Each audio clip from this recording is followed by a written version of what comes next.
लेकिन मीटिंग रखने का एक मुख्य उद्देश्य ये है कि आप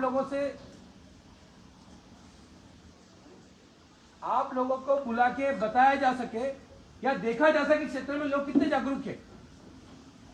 जिस क्षेत्र में जितनी संख्या इकट्ठी होती है, मतलब ये है कि लोगों में जन जागृति उतनी ज्यादा है।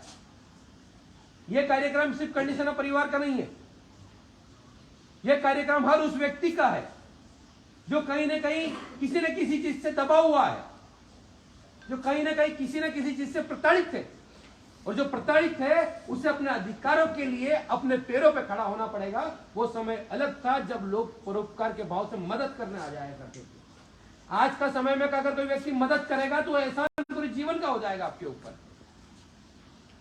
आने वाली पीढ़ी को हिंदुस्तान में इस लोकतांत्रिक व्यवस्था में जिन जिन चीजों से सामना करना पड़ रहा है, चाहे वो आरक्षण जैसी चीज हो, चाहे वो एट्रोसिटी एक्ट जैसा मुद्दा हो, किसानों को उचित मूल्य प्राप्त ना हो,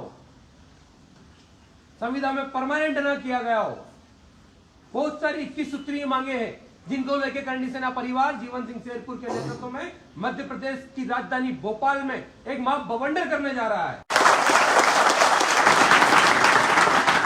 जब आगाज अच्छा होता है, अंजाम हर चीज का अच्छा होता है। आपने देखा होगा, जब भी आप सुबह फेसबुक खोलते हो, व्हाट्सएप खोलते हो, इंस्टाग्राम खोलते हो, तो 8 जनवरी जन आंदोलन, कहीं भी अगर बर्थडे की पोस्ट भी डाली ऊपर 8 जनवरी भोपाल, हर चीज टेकलाइन 8 जनवरी कर दी हम लोगों ने।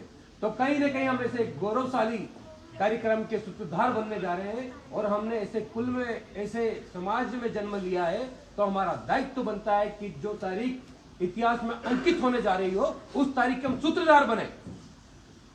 और सूत्रधार तो आप लोग जितने लोग यहाँ आए हो वो सब तो वहां उपस्थित हो जाओगे आप, लेकिन जो हमारे घर में बैठकर जो हमें ज्ञान की बात करते हैं कि हमें चलना है, फेसबुक, व्हाट्सएप, ट्विटर पे वो जो हमें पोस्टें डाल रहे हैं, वो भाई लोगों को भी कहना है कि सिर्फ सोशल मीडिया से ही जन जागृति नहीं आएगी।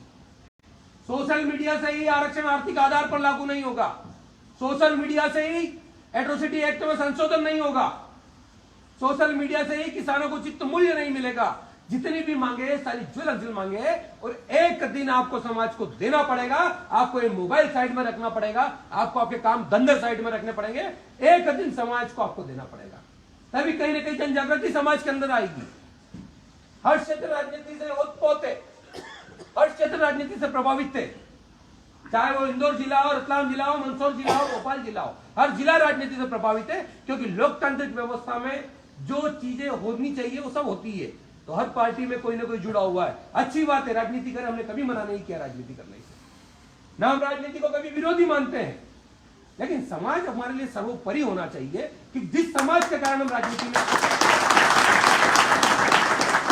जिस समाज जब हम टिकट मांगने जाते हैं, आप लोग अभी मंडल के बहुत सारे चुनाव थे, तो आप लोगों ने बोला होगा साहब मंडल अध्यक्ष बना दो मेरे को, मेरा समाज बहुल्य है, मेरे इतने कार्यकर्ता है, मेरा ये है वो है। जब हम टिकट समाज के नाम पे मांगते हैं, हम राजनीति लोकतांत्रिक व्यवस्था में राजनीति में एंट्री हम समाज के नाम पे करते हैं, तो जिसके ऊपर जिसको आपने सिर मुकुट बना के आप जिसके अंदर जाते हो, तो उसको भूल कैसे जाते हो यार। दूसरी समाज का व्यक्ति समाज को नहीं बोलता, हमारी समाज का व्यक्ति समाज को क्यों भूल जाता है। अभी आप आरक्षण का विरोध करो, दूसरे समाज के जितने भी लीडर है वहां असेंबली हाउस में जाके चिल्लाएंगे, बोले हमारे लोगों के ऊपर प्रताड़ना हो रही है, ये हमारे लोग के ऊपर गलत कर रहे हो, हम ये होने नहीं देंगे, हम विधानसभा भंग कर देंगे, वो कर देंगे। वो हर चीज का विरोध करते हैं, फिर वो राजनीति को साइड में रखते हैं, उनके लिए समाज सर्वोपरि हो जाता है। तो हमारे जो लीडर चुन के ऊपर तक जाते हैं स्वर्णिम समाज के, जब वो हमारे ऊपर कोई ऐसे काले कानून थोपे जाते हैं, उस समय उनके मुंह में मूंग क्यों आ जाते हैं, फिर वो बोल क्यों नहीं पाते हैं वहां पर, वो समाज हित की बात क्यों नहीं कर पाते, क्योंकि वो राजनीति लोगों से इतने दबे हुए रहते हैं कि वो राजनीति के प्रभाव में आके समाज हित भूल जाते हैं। उसके बाद भी हम नहीं, हम फिर भी ताकत का उनके साथ खड़े रहते हैं, क्योंकि हमारी मजबूरी है, हमारे पास कोई दूसरा ऑप्शन नहीं है, हमारा व्यक्ति वहां तक नहीं जा पाया कोई। हमें इन सब चीजों को ध्यान में रख के, जो वास्तव में वर्तमान समय में जो चैलेंज, हमारे छोटे छोटे बच्चे यहाँ सब बैठे 20 साल से कम एज के बच्चे, वो आपके बच्चे हैं। बहुत सारे बच्चे कंपटीशन एग्जाम की तैयारी करते हैं, अच्छे नंबर लाते हैं, माता पिता उनको अच्छी एजुकेशन देते हैं, सब अच्छा करते हैं उनके साथ, उसके बाद भी उनका सिलेक्शन नहीं होता है और वो हताश और निराश होकर पुनः घर आ जाते हैं और अपना भविष्य खत्म कर बैठते हैं। और जब एक व्यक्ति का भविष्य खत्म होता है तो एक परिवार खत्म होता है, और जब एक परिवार खत्म होता है तो पूरा समाज पतन की ओर चला जाता है। हमें हमारे समाज को पुनर्जीवित करना है और तब संभव हो पाएगा जब हमें इन कुरीतियों का विरोध करना पड़ेगा। आप लोग सोचोगे विरोध हम ही क्यों करें? अरे हम भी, जंगल में शेर सबसे कम होता है, लेकिन उसकी प्रवृत्ति होती राज करना, उसकी हुकार से पूरे जानवर डर जाते हैं। और वो हुकार आप लोगों को 8 जनवरी के दिन भोपाल में भरनी पड़ेगी, तभी आप लोग कुछ कर पाओगे। नहीं तो जो अत्याचार आपके ऊपर हुआ है वो आपके आने वाली पीढ़ी के ऊपर भी होगा।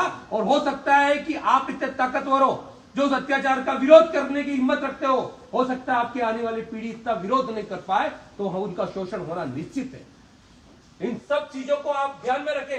एक दिन समाज का काम छोड़ दें, एक दिन आपका घर का काम छोड़ दे, एक दिन आप आज पड़ोसी का काम छोड़ दे, एक दिन अपने पूरे परिवार को बोले, आज पड़ोस में बोले और उन व्यक्तियों को तक सूचना पहुंचाए जो आपसे जुड़े हुए हैं, चाहे वो किसी जात धर्म या पंथ का क्यों ना हो, जो कहीं पीड़ित थे उसको साथ में ले और जन आंदोलन भोपाल में आ जाए।